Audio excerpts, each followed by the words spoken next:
अस्सलाम वालेकुम। आज हमारा लेक्चर नंबर 12 है ग्रुप थ्योरी का। पिछले लेक्चर के अंदर हमने सेंट्रलाइजर के बारे में कुछ पढ़ा था और सेंट्रलाइजर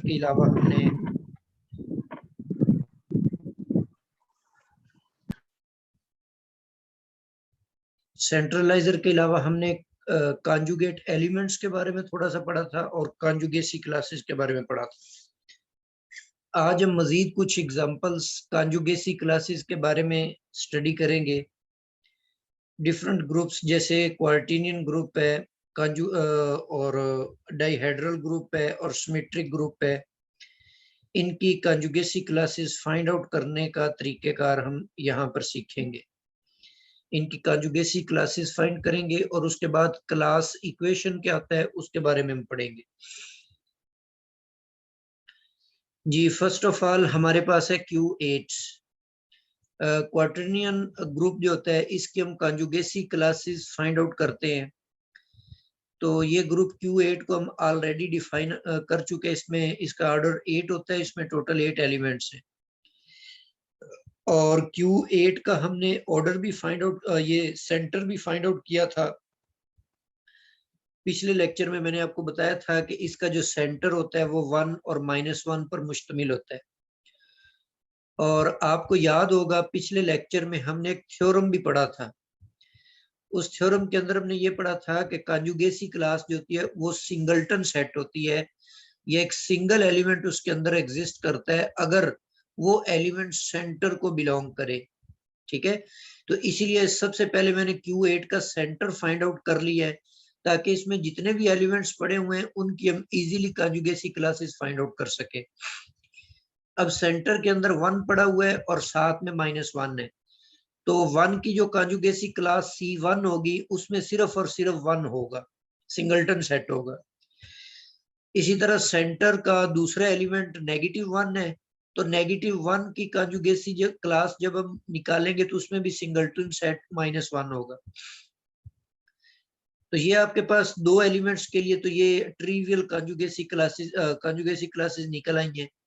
बाकी जो एलिमेंट्स हैं I, -I, J, -J, K और -K, इनके लिए हम कॉन्जुगेसी क्लासेस फाइंड आउट कर लेते हैं। सबसे पहले हम CI फाइंड आउट करते हैं। तो उसके लिए कॉन्जुगेट एलिमेंट्स जो I के साथ कॉन्जुगेट होंगे वो सारे एलिमेंट्स हमने निकालने हैं।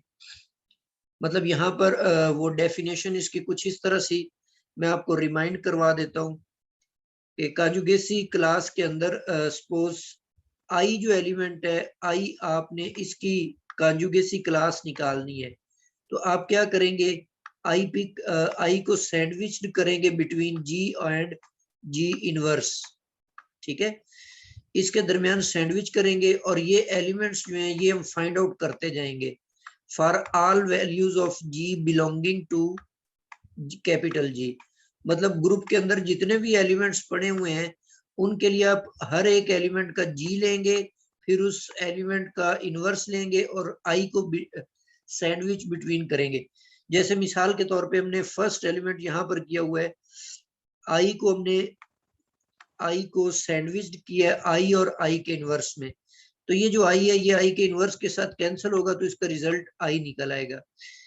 इसी तरह अगर I को हम सैंडविच्ड करते हैं -I और -I के इनवर्स के दरमियान, तो यहाँ पर आप देखें ये जो क्वार्टिनियन ग्रुप था इसके अंदर इसके एलिमेंट्स की प्रॉपर्टीज थी कि किसी भी एलिमेंट का जब आप स्क्वायर लेते हैं तो वो -1 आ जाता है, I स्क्वायर -1 होता है।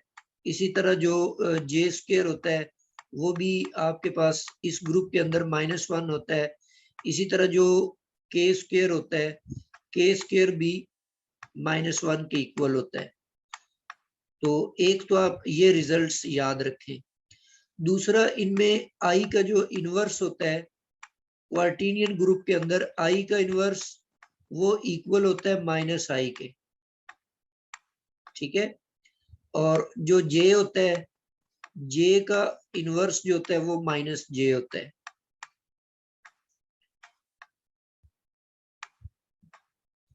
इसी तरह जो K एलिमेंट है इसका इनवर्स जो होता है वो -K के इक्वल होता है। तो ये रिजल्ट्स याद रखते हुए अब यहाँ पर माइनस आई को जब आई से मल्टीप्लाई करेंगे तो वो तो आई स्क्वायर बन जाएगा। तो आई स्क्वायर जो है वो यहाँ पे -1 लिखा हुआ है, लेकिन इसके अपने साथ भी एक ये नेगेटिव है, तो वो नेगेटिव नेगेटिव +1 हो जाता है। इसी तरह यहाँ पर -i का जो इनवर्स है वो i है, तो इसका रिजल्ट भी i निकल आएगा।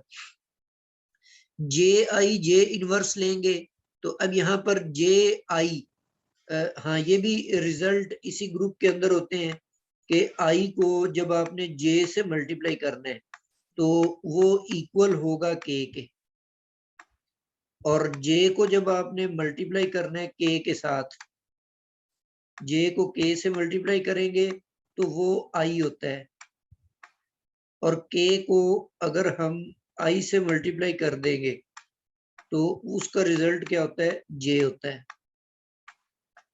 तो अब इन तमाम रिजल्ट्स को ध्यान में रखते हुए j और i i को j से मल्टीप्लाई करें तो k होता है, लेकिन j को i से, मतलब इनका ऑर्डर चेंज कर दे, j को पहले लिख दे i को बाद में, तो वो -k होता है। तो ये जो ji था इसका रिजल्ट मैंने यहाँ पे -k लिख दिया, और दूसरा j इनवर्स था, तो j इनवर्स का जो इनवर्स होता है j का वो -j होता है। तो माइनस माइनस तो प्लस हो गया, के जे किसके बराबर होता है, यहाँ पर जे के जो है वो आई लिखा हुआ है, तो इसका उलट करेंगे के जे तो वो -i आ जाता है, तो ये भी हमने यहाँ पे -i लिख दिया। इसी तरह यहाँ पे -j है, और j को i से मल्टीप्लाई करेंगे तो वो माइनस का k बनेगा, इस माइनस के साथ मिलकर वो +k बन जाएगा, और -j का इनवर्स जो है वो j आ जाएगा, और kj, यहाँ पर j के i है तो kj जो है वो ऑर्डर चेंज हो गया तो -i बन जाएगा। इसी तरह k को i से किया तो वो j के इक्वल आ गया, और k का इनवर्स -k आ गया। j को k से मल्टीप्लाई करेंगे तो वो i आ जाता है, साथ में नेगेटिव आएगा। सिमिलरली k को i से मल्टीप्लाई किया तो j बन गया, तो ये हमने यहाँ पर ये j राइट कर दिया। उसके बाद -k का इनवर्स k आ जाता है, तो j को k से करेंगे तो वो i बन जाएगा। तो यहाँ पर इसमें आप देखें जो एलिमेंट्स कॉन्जुगेशन के बाद हमें मिले हैं, जो रिजल्ट्स हमें मिले हैं, एक i मिला, यहाँ पर भी इसका रिजल्ट i है, यहाँ पर रिजल्ट -i है, इस कॉन्जुगेशन का रिजल्ट भी -i है, इस कॉन्जुगेशन का रिजल्ट भी -i है, और ये भी आपके पास नेगेटिव i है। तो दो ही हमें एलिमेंट मिले हैं, i और -i। तो इसका मतलब है जो ci कॉन्जुगेसी क्लास बनेगी उसमें सिर्फ ये दो एलिमेंट्स होंगे, i और -i। इसी तरह अगर आप सी की आप मतलब कॉन्जुगेसी क्लास निकालनी है आपने -i की, तो -i के अंदर भी ये दो एलिमेंट्स ही होंगे, i और -i। तो j की कॉन्जुगेसी क्लास के अंदर j और -j होंगे। ये सारी आपने इवेलुएट जो है वो इसी तरीके से करना है। मैंने i के लिए किया हुआ था, बाकी के लिए आप खुद ट्राई करेंगे। और इसी तरह -j के लिए करेंगे तो वो भी आपके पास रिजल्ट यही बनेगा। k के लिए ये रिजल्ट बने तो -k के लिए भी यही बनेगा। इसका मतलब है डिफरेंट जो कॉन्जुगेसी क्लासेस हैं वो आपके पास, ये कॉन्जुगेसी क्लासेस क्वार्टिनियन ग्रुप के लिए टोटल कितनी हो गई, 3 ये हैं और 2 ये हैं, टोटल इसकी 5 कॉन्जुगेसी क्लासेस बनती हैं। ठीक है, क्वार्टिनियन ग्रुप की टोटल 5 कॉन्जुगेसी क्लासेस बनती हैं, जिनमें से 2 ट्रिवियल हैं, एक 1 पर और दूसरी -1 पर। बाकी जो 3 है वो डिस्टिंक्ट हैं, और i पर और j पर और k पर डिस्टिंक्ट है तीनों की तीनों। तो ये टोटल आपके पास क्वार्टिनियन ग्रुप की 5 कॉन्जुगेसी क्लासेस हो गई।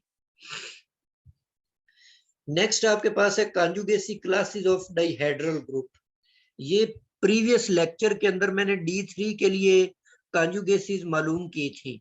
अब यहाँ पर मैं आपको जनरल एक मेथड सिखा देता हूँ कि आपके पास कोई भी DN आ जाए तो उसकी कॉन्जुगेसीज निकालने का क्या तरीकेकार है।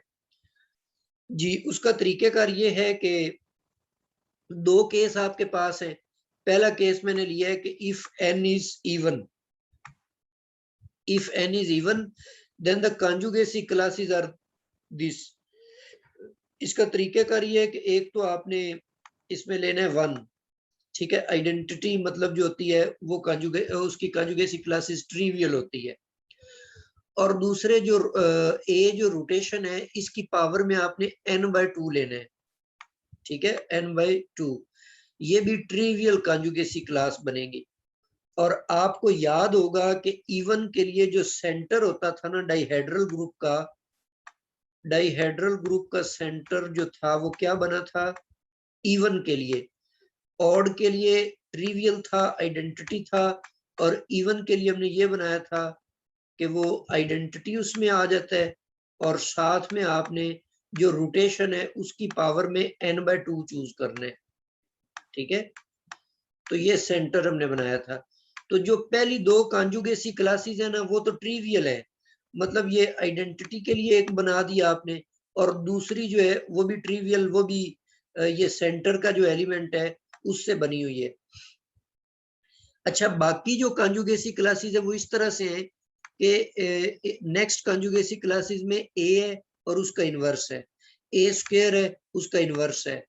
इसी तरह चलते जाएंगे, आपके पास a⁻n/2 -1 तक जाना है आपने, ठीक है, n/2 -1 तक जाएंगे। और दूसरा ये इसका इनवर्स है, ठीक है।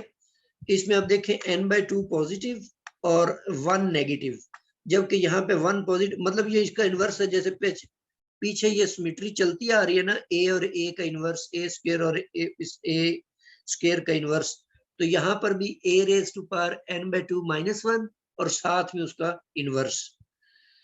इसी तरह नीचे आपके पास आ जाएगा सेकंड टाइप की जो कॉन्जुगेसी क्लास है, उसमें आएगा b(a⁻2t)। अब यहाँ पर ये जो t है इसकी वेरिएशन आप लेंगे 1 2 3 अप टू n/2। इसी तरह यहाँ पे मतलब a की पावर में इवन आएंगे इंटीजर्स, और यहाँ पे a की पावर में ऑड इंटीजर्स आएंगे। एक मिसाल से हम इसको समझते हैं सारे तरीकेकार को। जैसे आपने d4 की कॉन्जुगेसी क्लास निकालनी है, अब यहाँ पर n4 है जो कि इवन है, तो इसमें एक तो आ जाएगी आइडेंटिटी वाली ट्रिवियल, ये आपने लिख दी, और दूसरी आपके पास यहां से बनेगी n की जगह आप 4 रखे तो a स्क्वायर आ जाएगा, तो ये आपने सेकंड लिख दी है।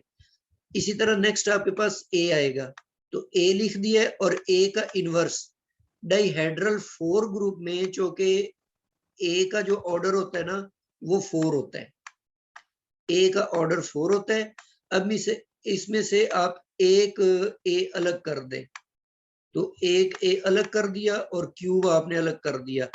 यहां से अगर आप a को पिक करके दूसरी साइड पे लेकर के जाते हैं तो a का जो इनवर्स है ना वो आपके पास आ जाएगा a³, ठीक है। तो a इनवर्स जो ये डाइहेड्रल 4 की बात कर रहा हूं, सिर्फ डाइहेड्रल 4 में ऐसे होगा क्योंकि a का ऑर्डर जो है वो 4 होता है। तो यहाँ पर अब जो सेकंड जो थी कॉन्जुगेसी क्लास, उसमें मैंने पुट कर दिया ये a³ a इनवर्स की जगह पर। अच्छा, उसके बाद ये a स्क्वायर और a स्क्वायर का इनवर्स ये यहाँ पर नहीं आएगी, क्योंकि बेसिकली ना ये जनरल फार्मूला आप ये याद रखिए, ये वाला, इसके अंदर आपने n पुट करना है। n आपने यहाँ पर कितना पुट कर दिया 4, तो 4/2 2 बन जाएगा, 2 -1 करेंगे तो a सिर्फ आ जाएगा, तो ये a आ गया। इस तरह यहाँ पे n/2 रखेंगे तो ये भी 2 आ जाएगा, 1 - 2 -1 हो जाता है, तो वो आपने a³ लिख दिया।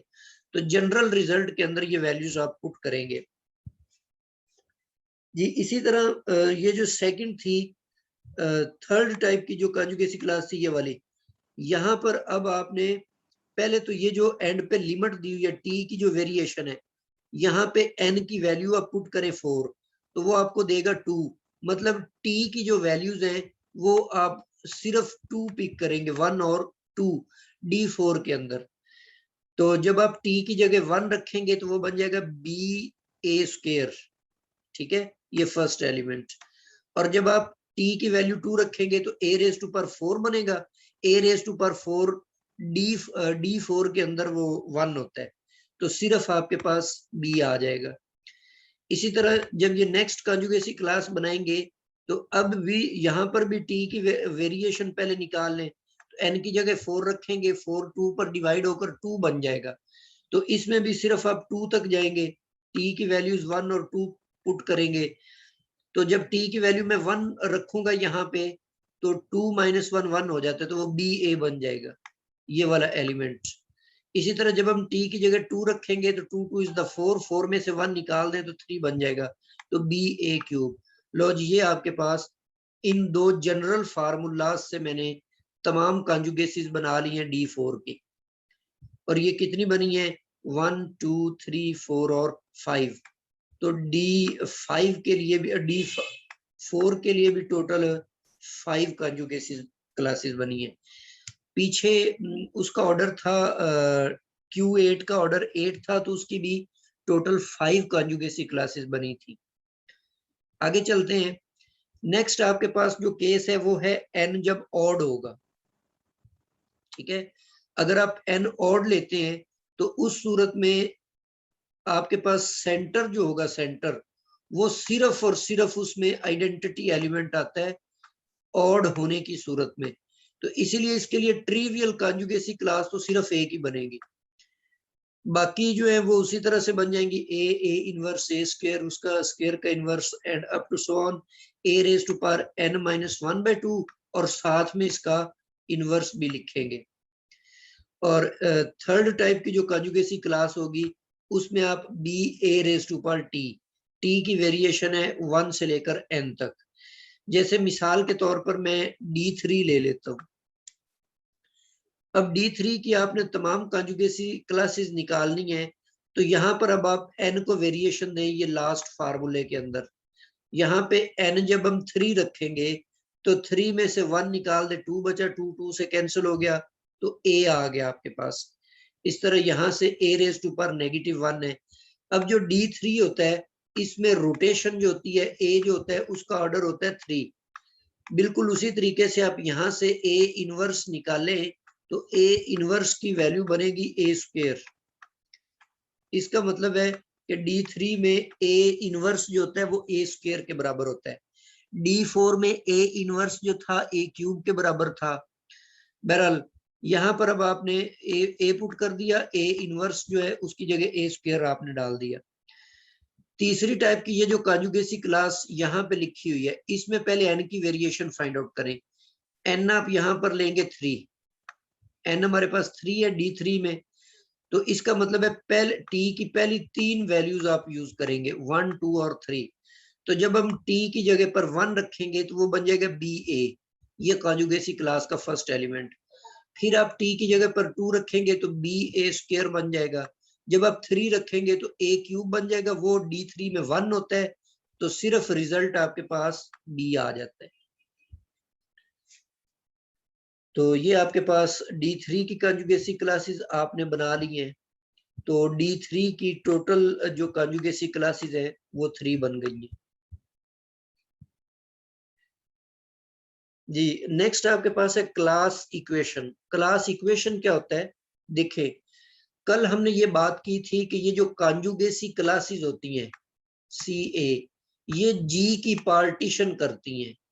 तो पार्टीशन से मुराद ये होता है कि उसके ऐसे सबसेट्स जिनका यूनियन लें तो पूरा ग्राउंड सेट बन जाए, और वो सारे के सारे डिसजॉइंट होंगे। अब पीछे आप जो एग्जांपल्स कर चुके हैं इनमें देखें, ये हमने 3 कॉन्जुगेसी क्लासेस बनाई हैं, कोई भी एलिमेंट तीनों में कॉमन नहीं है। ये तीनों कॉन्जुगेसी क्लासेस डिसजॉइंट हैं, इनमें कोई भी एलिमेंट शेयर नहीं हो रहा, कोई भी एलिमेंट कॉमन नहीं है। इस तरह प्रीवियस एग्जांपल में जाए तो यहाँ पर भी आपने जो 5 कॉन्जुगेसी क्लासेस बनाई हैं, कोई दो क्लासें भी आप देख लें जिनमें सेम एलिमेंट हो, तो ऐसा नहीं है। तो ये भी सारी की सारी डिसजॉइंट है, डिफरेंट एलिमेंट है तमाम के अंदर। इसमें आप देख लें, ये आपके पास टोटल बनी थी 5, ये भी 5 बनी थी, इसके अंदर 1 है, ये -1 है, और यहाँ पर आई और माइनस आई है, जे और माइनस जे है, के और माइनस के है। तो ये भी तमाम कॉन्जुगेसी क्लासेस जो है वो डिसजॉइंट हैं, ये भी कोई भी मतलब एलिमेंट्स जो है वो शेयर नहीं हो रहे एक दूसरे कॉन्जुगेसी क्लास के अंदर।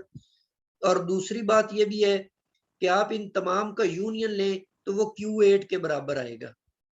ठीक है, तो वो Q8 के इक्वल आ जाता है। इसी तरह अगर आप इस सॉरी इसमें आप देखें तो इन तमाम का अगर आप यूनियन लें तो वो D4 बनाएगा, डिसजॉइंट भी है और यूनियन D4 भी बना रहा है।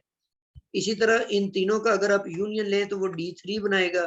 तो इसका मतलब इससे ये साबित हो गया कि जो कॉन्जुगेसी क्लासेस होती है ना किसी भी ग्रुप की, तो अगर उन तमाम का यूनियन लिया जाए तो वो ग्रुप के इक्वल होता है और वो तमाम की तमाम डिसजॉइंट होती हैं। तो नेक्स्ट हम रिजल्ट देख रहे थे क्लास इक्वेशन का। तो यहाँ पर मैंने ये बात लिखी हुई है कि जी जो है ना ये कॉन्जुगेसी क्लासेस के यूनियन के बराबर होगा।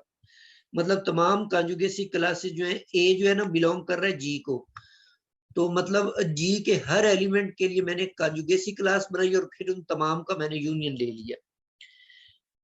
तो इसका मतलब है ये डिसजॉइंट भी है। तो हर एक कॉन्जुगेसी क्लासेस का जब हम ऑर्डर लेकर उनको जमा करेंगे तो टोटल आपके पास जी का ऑर्डर बनना चाहिए। अब यहाँ पर हम इसके दो हिस्से कर लेते हैं। कुछ ऐसी कॉन्जुगेसी क्लासेस हैं जो ऐसे एलिमेंट से बनती हैं जो एलिमेंट बिलोंग करते हैं सेंटर को, और कुछ कॉन्जुगेसी क्लासेस ऐसी होती हैं जिनमें से एलिमेंट्स जो है वो सेंटर को बिलोंग नहीं करते। अच्छा, जो सेंटर को बिलोंग करते हैं अभी आपने प्रीवियस एग्जांपल्स में देखा कि उनमें हर एक के अंदर एक एक एलिमेंट आ जाता है।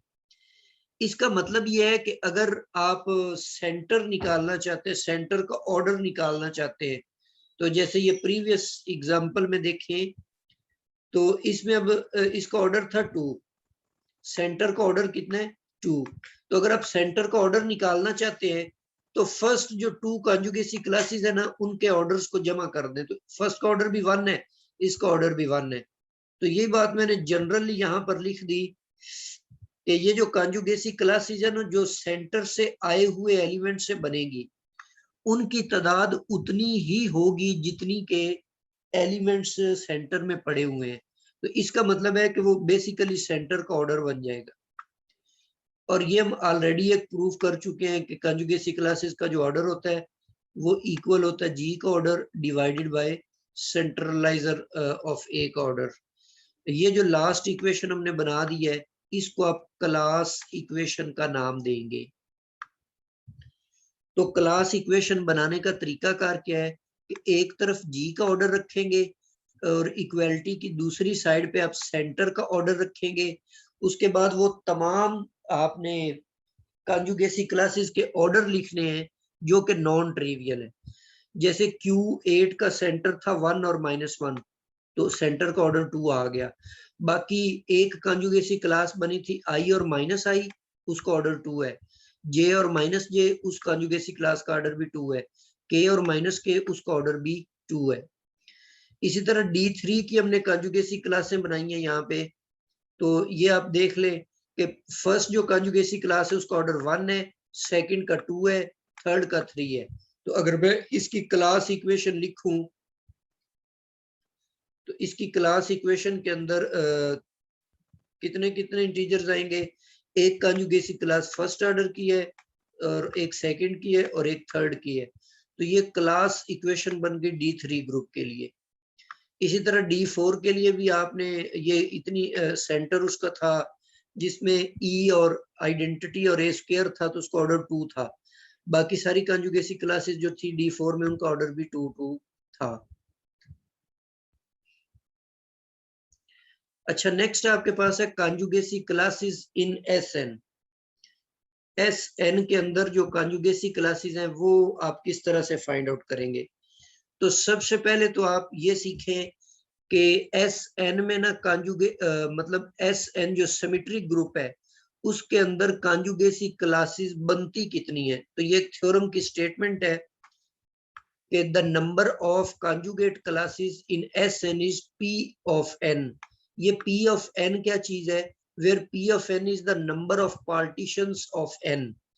ये पार्टीशन से क्या मुराद है ये नेक्स्ट जो एग्जांपल क्वेश्चन दिया हुआ है उसके अंदर ही हम इसको समझते हैं। कि क्वेश्चन ये है कि how many conjugacy classes in S4। S4 के अंदर टोटल जो कॉन्जुगेसी क्लासेस हैं वो कितनी बनेगी।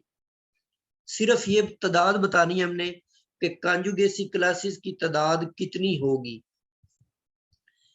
तो यहाँ पर आप देखें 4 की पार्टीशंस हम बना लेते हैं। पार्टीशन से मुराद ये है कि इंटीजर्स का आपने उसको पॉजिटिव इंटीजर्स के सम की सूरत में लिखना है। तो उसको पॉजिटिव इंटीजर्स के सम में लिखने के कितने तरीकेकार हो सकते हैं, वो उसकी पार्टीशन होंगी। जैसे 4 को हम राइट कर सकते हैं 4 टाइम्स 1 1, तो ये 4 की एक पार्टीशन है। 4 को यूं भी लिखा जा सकता है 1 1 और 2, तो ये भी इसकी एक पार्टीशन है। इस तरह 4 को हम 1 और 3 लिख सकते हैं, ये भी इसकी एक पार्टीशन है। तो ये टोटल जो 4 की पार्टीशन है 1 2 3 4 और 5। तो इसका मतलब है P ऑफ 4 आपने निकाला तो वो 5 निकला। तो इसका मतलब है कि S4 के अंदर टोटल कॉन्जुगेसी क्लासेस 5 बनेगी। ये तरीकाकार सिर्फ सिमेट्रिक ग्रुप की कॉन्जुगेसी क्लासेस की तादाद निकालने के लिए, बाकी ग्रुप्स के लिए नहीं है। बाकी मैं आपको मेथोडोलॉजी सिखा चुका हूँ। क्वार्टिलियन ग्रुप के हमने वैसे याद कर लिए हैं कि उसमें कितने बनते हैं कॉन्जुगेसी क्लासेस। जी आगे चलते हैं हम। नेक्स्ट आपके पास एक थ्योरम की स्टेटमेंट है कि 2 elements of SN are conjugate if they have same cycle type. इसका क्या मतलब है?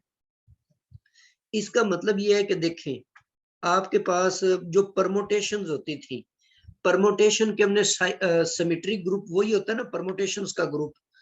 तो परमोटेशंस को हम साइकिल में लिख लेते थे। मसलन एक आपने साइकिल बना लिया है ए या 1 2 की सूरत में लिख ले तो 1 2 और 3, तो ये एक साइकिल है जिसकी लेंथ है 3। इसी तरह एक और साइकिल हमने बनाया जिसमें था 2 और 1 और 3। अब इसकी टाइप चेक करें आप, इसकी लेंथ भी 3 है, इसकी लेंथ भी 3 है। ये दोनों ही एक दूसरे के साथ कॉन्जुगेट है, इसका ये मतलब है। इसी तरह अगर आप 2 लेंथ का ले लेते हैं, ये आपके पास एक साइकिल है जिसकी लेंथ 2 है। इस तरह ये भी एक आपके पास साइकिल है जिसकी लेंथ 2 है। अब इन दोनों साइकिल्स का स्ट्रक्चर सेम है, इनकी सेम टाइप है, तो ये दोनों एक दूसरे के साथ कॉन्जुगेट बनाएंगे। तो ये रिजल्ट आपने याद रखना है। अब इसमें अगर आप ये बताना चाहते हैं कि एक कॉन्जुगेसी क्लास में एलिमेंट्स कितने होंगे, क्योंकि जब आप क्लास इक्वेशन लिखते हैं ना, तो क्लास इक्वेशन लिखने के लिए आपको एलिमेंट्स की तादाद का पता होना चाहिए। तो ये मैं अभी आपको सिमेट्रिक ग्रुप में बताता हूँ कि सिमेट्रिक ग्रुप के अंदर आपने किस तरह से वो इवेलुएट करना है उसको। तो इधर ही हम इसको करते हैं, लेट्स राइट। अच्छा, उससे पहले ना एक और बात, ये जो साइकिल्स के कॉन्जुगेट होते हैं, ये निकालने का क्या तरीकेकार होता है। तो ये मैं एक एग्जांपल से आपको सिखा रहा हूँ कि सपोज ये सिग्मा मेरे पास एक साइकिल है जो कि प्रोडक्ट है 3 साइकिल्स का। फर्स्ट साइकिल जिसकी लेंथ 2 है, और उसके बाद नेक्स्ट साइकिल है जिसमें 3 एलिमेंट्स हैं 3 4 और 5, ठीक है। और तीसरा इसमें जो साइकिल है उसमें 4 एलिमेंट्स है 6 7 है और 8 है और 9 है। लो जी, ये आपके पास एक साइकिल है, एक परमुटेशन है जो कि प्रोडक्ट है 3 साइकिल्स का। इसी तरह एक और परमुटेशन है जिसको मैं टा से डिनोट कर रहा हूँ, और इसके अंदर जो साइकिल्स हैं वो 2 साइकिल्स हैं। एक है जी 1, इसमें एलिमेंट्स हैं 1 3 5 और 7, और दूसरा जो साइकिल है उसके अंदर एलिमेंट्स हैं 2 4 और 6 है और 8 है। आपको ना ये कहा जाता है कि आपने ये कॉन्जुगेट फाइंड करना है सिग्मा का। ये जो सिग्मा परमुटेशन है ना, ये आपने इसका कॉन्जुगेट फाइंड करना है, और जो आपने एलिमेंट लेना है टा, इसके साथ आपने इसको कॉन्जुगेट करना है। मतलब आपने ये वाली एक्सप्रेशंस जो है, ये वाली एक्सप्रेशन ये मालूम करनी है। तो अब इसका तरीकेकार निहायत आसान है। कि सबसे पहले तो आप टा की जो वैल्यू है ना वो यहाँ पर राइट कर लें। 1 3 है, उसके बाद 5 और 7, ठीक है। और यहाँ पर आप सेकंड साइकिल लिख लें 2 4 6 और 8। उसके बाद सिग्मा की हमने वैल्यू यहाँ पर लगा देनी है। तो सिग्मा की वैल्यू है 1 और 2 एक साइकिल, दूसरा साइकिल है इसमें 3 4 और 5 है, और थर्ड आपके पास है 6 7 8 और 9, ठीक है। इसके बाद यहाँ पे इनवर्स आ जाएगा टा का, तो वो मैं उसी तरह लिख देता हूँ क्योंकि उसका कैलकुलेशन में एक तरीका आपको बता रहा हूँ, शॉर्टकट वे। इस प्रोडक्ट को इवेलुएट करने का तरीकेकार ये होगा कि ये जो दरमियान में आपने ये वाली परमोटेशन लिखी है ना, जो सिग्मा की वैल्यू है, इस प्रोडक्ट का जो जवाब निकलेगा उसका स्ट्रक्चर बिल्कुल इस जैसा होगा। एक बात ये ज़हन में रख लें, मतलब इसमें एक साइकिल में लेंथ 2 है, दूसरे साइकिल की लेंथ 3 है, तीसरे साइकिल की लेंथ 4 है, तो जो इसका जवाब निकलेगा उसका स्ट्रक्चर भी बिल्कुल ऐसा ही होगा। अब वो जवाब बनेगा कैसे, तो ये अभी मैं आपको बता रहा हूँ।